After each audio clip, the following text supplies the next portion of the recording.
Bienvenidos a la lectura orante con las Sagradas Escrituras.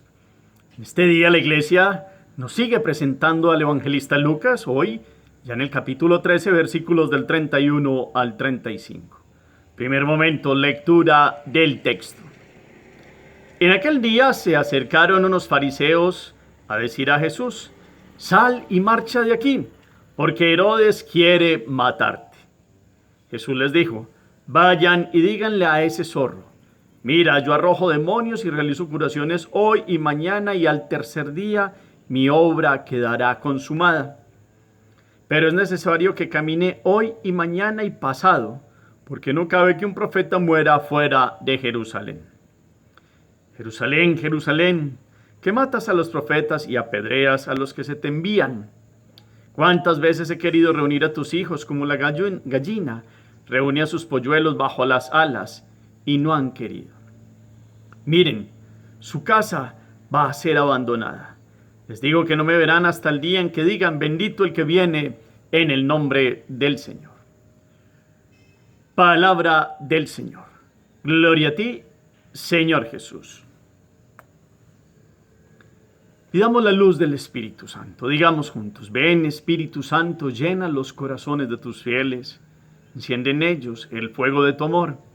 Envía tu Espíritu y todo será creado y renovarás la faz de la tierra. Espíritu Santo, ilumínanos y santifícanos. Que hoy, con tu presencia, podamos comprender la grandeza de esta palabra que se nos da. Podamos reconocer la salvación del bendito enviado en Lozana, bendito enviado del Señor, el Señor Jesús. Que podamos verdaderamente hoy reconocerle, que Él ha venido a dar su vida, que en este camino a Jerusalén nada ni nadie lo ha detenido. Ha venido a hacer la obra de la redención. Que podamos, Espíritu Santo, aplicar esta valentía, esta entrega de Jesús, nuestro Salvador, y que podamos verdaderamente cambiar nuestra vida y hacer del Evangelio la mejor noticia que escuchamos todos los días. Amén. ¿Qué dice el texto? Yo los invito, tomen la Biblia, ustedes van y miran a Lucas, lo ponen en el capítulo 13, como lo hemos visto, versículos 31 al 35. Y allí toda la narración que nos hace el evangelista para que miremos qué dice el texto. Siempre ustedes y yo miramos claramente toda la narración. Por eso hacemos 1, 2, 3 lecturas, las que sean necesarias. Después lo recomponemos con la memoria y lo bajamos al corazón. Pero hoy, ¿quiénes son los que se acercan a Jesús? Esas preguntas nos sirven. ¿Qué le dicen al Señor? ¿De qué personaje están hablando? Un personaje importante. ¿Cómo responde Jesús? Varias expresiones utiliza, llamativas. Tratemos de tomar las expresiones de Jesús una por una, con calma, que entendemos por cada una de ellas. ¿De qué ciudad está hablando? ¿Cómo se refiere a ella? ¿Qué imagen por allá de un animal? Primero utiliza un animal para dar una respuesta, después toma otro animal para dar una imagen muy bella. ¿Cuál es esa imagen? ¿Cuál es la sentencia que hace Jesús de Israel y de aquella ciudad? De una respuesta que tendrán cuando pasará algo. ¿Qué va a pasar? Como siempre, todos los detalles, claridad en la forma de la lectura. Hay que poner las comas donde están las comas, los puntos seguidos, los puntos apartes. Es una comprensión de lectura. En eso parte pues también nuestra lección divina. Pero más que la comprensión de lectura es una oración de un encuentro con Dios. Pero para ese encuentro hay que comprender lo que dice el texto. Y por eso hay que hacerlo de la mejor manera. Segundo momento, meditación. Ayer estábamos en un proceso donde Jesús, yo les contaba que estaba como en la tierra de Rama, de la ciudad del apóstol Santiago. Y allí Jesús le hace la pregunta de cuántos son los que se salvan. Y él responde más hacia una actitud que hay que tener en orden a aceptar la salvación de Dios y vivir en la justicia de Él, ajustarse a los criterios de Él, respondiendo con santidad, de no obrar la iniquidad, porque esos no entrarán, porque hay muchas, las puertas son muy anchas, pero hay una puerta estrecha, que es la del costado abierto de Jesús. En ese mismo contexto de esa ciudad, cuando Jesús estaba dando toda esta explicación, aparecen unos fariseos. Vuelve y juega. Y estos fariseos le dicen a Jesús: sal y márchate de aquí, porque Herodes quiere matarte. Es recordado entre nosotros que Juan el Bautista muere antes que Jesús. Sabemos que Herodes ha matado a Juan, lo ha decapitado por una promesa que hizo ante un baile de la hija de Herodías, y conocemos el contexto que nos narra también la palabra. Entonces estos personajes se aprovechan. Ustedes saben que pues no todos los fariseos fueron contra Jesús, pero en su gran mayoría sí. Y aquí hay un hecho. Esto tiene distintos enfoques según pues, especialistas de esta palabra, de la palabra. Pero si miramos el evangelio empleado, se le acercan a Jesús para que él como israelita no vaya a Jerusalén. Normalmente los israelitas hebreos deben cumplir con un precepto que es sagrado y subir a las grandes fiestas. El contexto aquí es: Jesús va hacia Jerusalén a celebrar la Pascua. Y estos, como en una especie de tenderle una trampa, le dan a entender que Herodes piensa matarlo, que es mejor que no vaya. Entonces Jesús conoce lo que hay en el fondo de los corazones y da una respuesta clara. Y la respuesta es hacia este personaje. Jesús sabe que su muerte no vendrá de parte de Herodes. En algún momento, como es aquel poderoso, pensará una cosa un día, pensará otra cosa otro día. Con Juan era un hombre que lo escuchaba agradablemente, pero vea lo que terminó haciendo. Pero Jesús sabe que Herodes es como un zorro. ¿Y cómo es un zorro? Dicen los especialistas que es un animal que caza de noche, pero a la vez, si se mueve algo, es a la vez es como miedoso, como cobarde. Y eso es la mejor definición de Herodes Antipas, que era quien gobernaba la Galilea y la Perea. Aquí está el río Jordán. El río Jordán pasa desde el lago de Mar de Galilea, baja hasta el Mar Muerto y parte como dos regiones. Para este lado oriental está la Perea, y allá abajo en el Mar Muerto, a un lado estaba toda la mansión, o digámoslo así, donde vivió también Herodes, en Maqueronte, aunque también tenía en Tiberíades otros lugares, y en Jerusalén tenía donde llegar. Pero es el tetrarca de aquella zona, y Jesús lo describe con una palabra: es un zorro en esa expresión. Es como un hombre cobarde, es un cobarde. Lo que le ha hecho Judas, lo que le ha hecho a Juan el Bautista es de un cobarde. Y entonces le dice: díganle, miren, yo arrojo demonios y realizo curaciones hoy y mañana. Esa es la obra de Jesús, la sanación y salvación integral de todos, de los más necesitados, de los pobres. Y al tercer día mi obra quedará consumada. Habla de 3 días. Siempre vamos como en este sentido, lo que significa también de la pasión a la resurrección que se dará en el tercer día. La obra de Jesús ha sido en 3 años. Pues ha vivido 33, pero 3 años de la vida pública. Y les está marcando como: yo estoy hoy y mañana también, y solo hasta el día que sea vendrá la pasión, bueno, y después vendrá la resurrección, pero Él es el que da la vida. No le tiene miedo a Herodes. Y con eso les está diciendo a ellos: vean, ustedes le quieren casi que desplazar una responsabilidad a Herodes, pero en el fondo son los fariseos y estos saduceos y estos otros grandes rabíes y doctores de la ley los que están planeando desde el principio cómo deshacerse de Jesús. Entonces son medio, o más bien no medio, son bien inteligentes, pero pues lógicamente Jesús lee el corazón. Él sabe cuál es la intención por cual la dicen, pero quiere dejar claro para dónde va su camino. Hoy y mañana y al tercer día mi obra quedará consumada. Dice, pero es necesario que camine hoy, mañana y pasado, porque no cabe que un profeta muera fuera de Jerusalén. Y entramos en la temática de la ciudad sagrada, Jerusalén.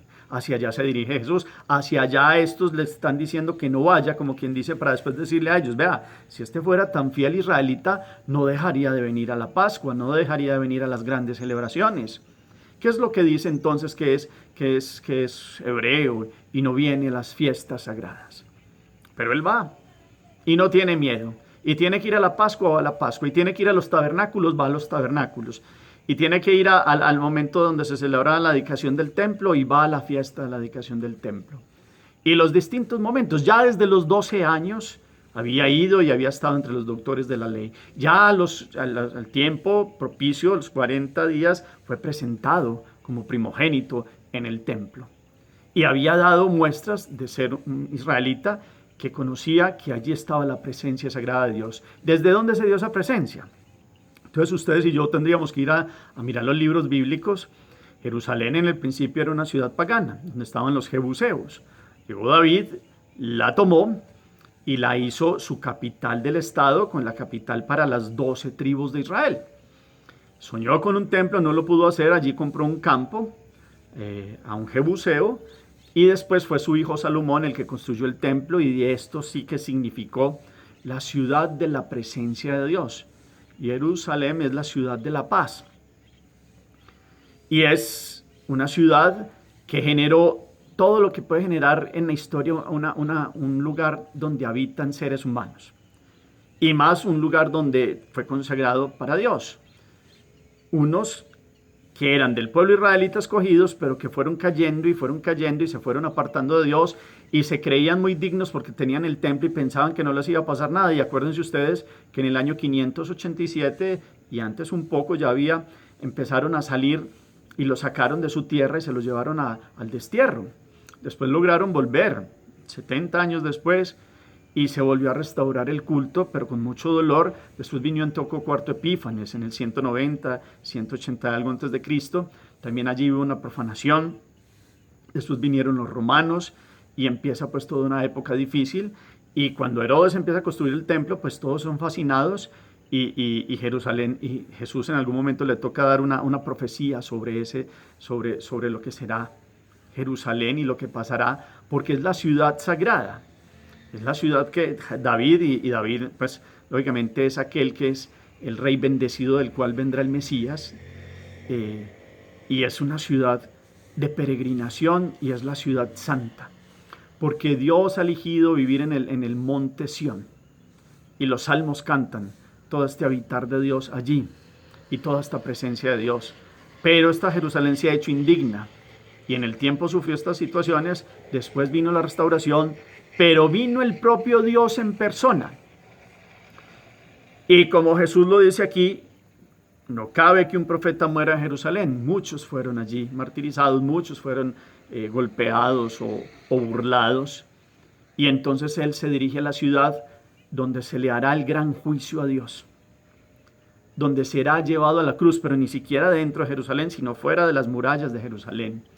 Y se cumplirían todas las profecías de Isaías, capítulo 42, del 49 al 52, de este siervo de Yahvé, del siervo doliente.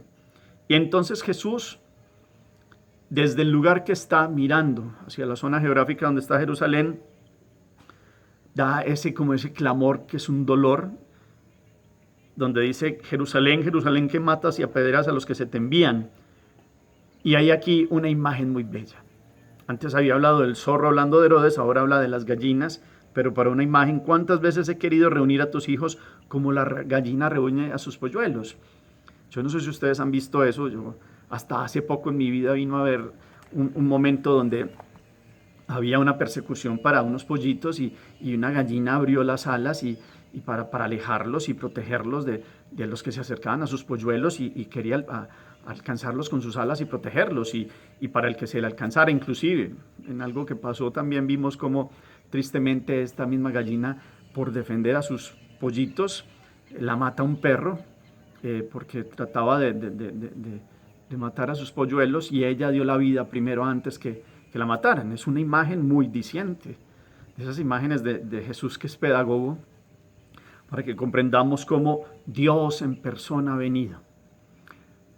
No solo a Israel, sino que en Israel viene a la ciudad sagrada, a esa donde quiso morar, donde llegó el arca de la alianza, porque primero estuvo en un arca en distintos lugares y el arca quedó allí en el templo. Después el arca desaparece, pero la presencia de Dios está allí detrás del Sancta Sanctorum, en el lugar más santo, en el Santo de los Santos, detrás del velo. Acuérdense ustedes que cuando muere Jesús el velo se rasga en dos y hay como una división ya de toda esa presencia de Dios. Ya la presencia de Dios será en espíritu y en verdad. Ahí estará Dios. Después vendrán los templos católicos más adelante, después del 313, y toda la presencia del Santísimo Sacramento del altar. Pero esta ciudad sagrada que tenía el templo, y en el templo el Sancta Sanctorum, fue tristemente el lugar donde se persiguió a los que hablaban de parte de Dios y nada más ni nada menos que al enviado de Dios. Y Jesús hace entonces una profecía: miren, su casa va a ser abandonada.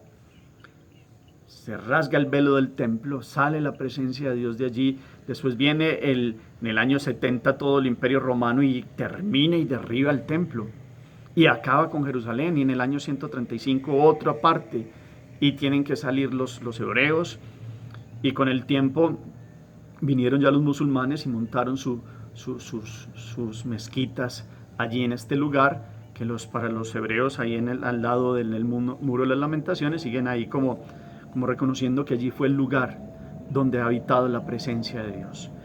Esta ciudad de las tres grandes religiones monoteístas es una ciudad que alberga pues muchos sentimientos.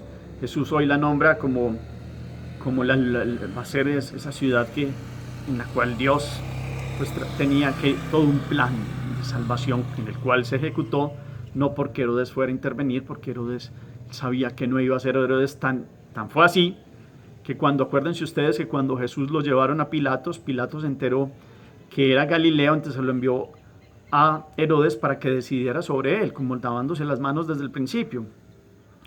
Y Herodes allá trató de hacer que Jesús hiciera un milagro, y entonces más bien lo consideró como un loco y se desentendió de él. Ni siquiera tampoco eligió o quiso hacer algo sobre la vida de Jesús, sino que se lo devolvió a Pilatos. Eso estaba claro. Herodes era un cobarde. Aquí la situación es las trampas que tratan de hacerle a Jesús para que como fiel israelita no subiera a su ciudad sagrada. Pero aquí hay un paso y es la meditación también. Esa Israel terrena que trae toda la temática del Antiguo Testamento, y podríamos aquí tener muchas citas bíblicas, va a mostrarnos la ciudad eterna, la nueva Jerusalén. Esa Jerusalén va a ser constituida con aquellos que estén dignos de la presencia de Dios, donde ya no habrá necesidad de luz, de lámpara o de sol, porque Dios va a estar allí. Ni siquiera va a haber templo, dice el Apocalipsis 21, más adelante en sus versículos, porque no se necesitará templo, porque Dios estará allí, y Él mismo será en persona, y donde no entrará nadie que se haya cometido iniquidad. Esa es una ciudad que pasa de la ciudad terrena a la ciudad espiritual. Esa ciudad, la que existe hoy en día, es muy bendecida y vamos allí, es una ciudad santa porque allí murió Jesús y tiene toda la historia sagrada. Pero nosotros también vamos hasta esa ciudad espiritual, y para ello hay que aceptar el reino de Jesús. Para ello hay que prepararnos, como lo que dice al final del Evangelio hoy: bendito el que viene en el nombre del Señor. Y en esto también me quiero detener. Esto tiene dos sentidos hoy. Jesús les dice: no me verán, les digo que no me verán hasta el día en que digan bendito el que viene en el nombre del Señor. Cuando Jesús fue a entrar a la semana de la Pascua, lo recibieron con los hosanas. Acuérdense ustedes el domingo de Ramos: hosana al Hijo de David, bendito el que viene en el nombre del Señor. Y lo recibieron así. Pero esto tiene un sentido también, y sobre todo escatológico. Al final de los tiempos, Él volverá. Él volverá. Y todos los que han tenido actitudes de la ciudad pecadora, que no hayan cambiado, ahí sí van a reconocer cómo han rechazado al que ha sido enviado por Dios. Y antes, por el contrario, los que han aceptado su salvación tendrán toda la alegría de haber reconocido al bendito enviado del Señor desde siempre, porque lo han reconocido como su Dios y su Señor.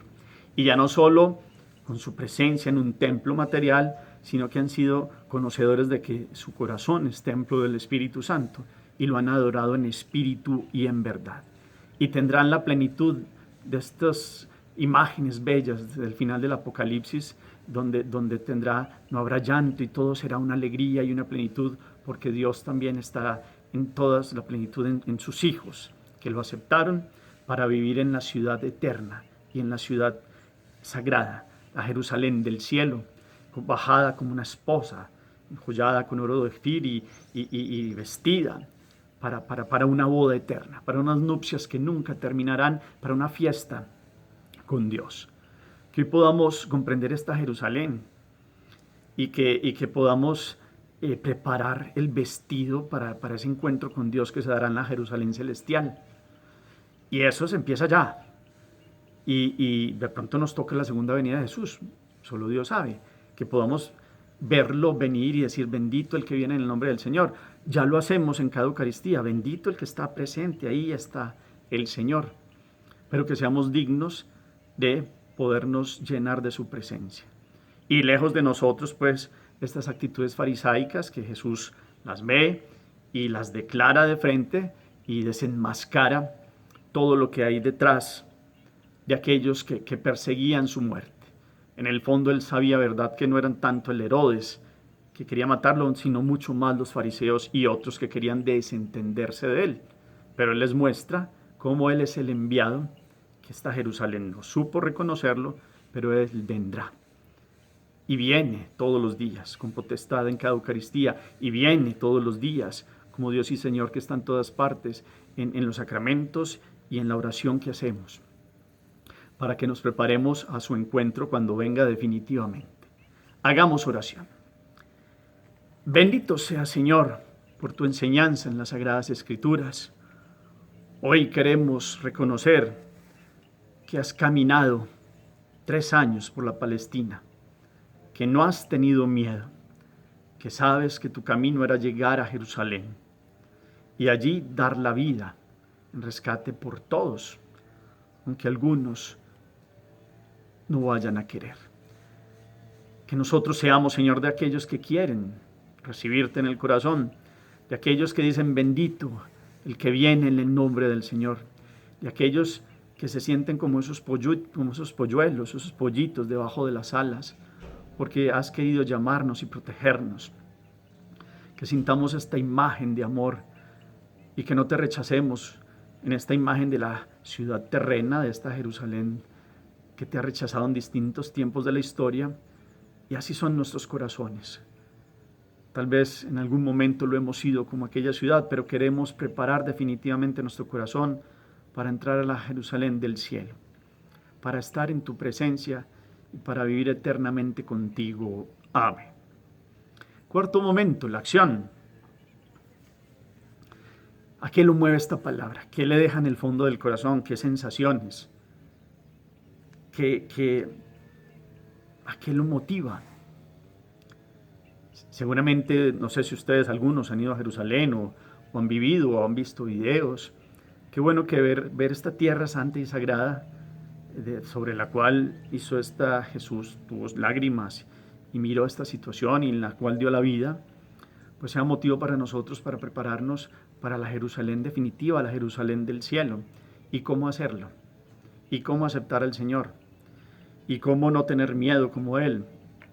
¿Cómo pedirle al Espíritu el discernimiento para saber discernir a aquellos que se acercan como hipócritas y las trampas de la vida y saberlas discernir en Dios y no darnos miedo? Jesús sabía que había venido, cuál es la función de enviado, y vino y nos dio la redención. Nosotros sabemos para qué nacimos, para dónde vamos. ¿O será que no comprendemos que nuestra vida es un don de Dios y de Él venimos y hacia Él vamos? Y que hoy y mañana y pasado mañana, o sea, nuestra vida en el pasado, presente y futuro está puesta en Dios. Pero ¿cómo hacemos eso? Cada uno puede dar su respuesta en el corazón. Señor esté con ustedes y la bendición de Dios Todopoderoso, Padre, Hijo y Espíritu Santo descienda sobre ustedes y los acompañe siempre. Podemos seguir en paz. Demos gracias a Dios. Feliz día para todos.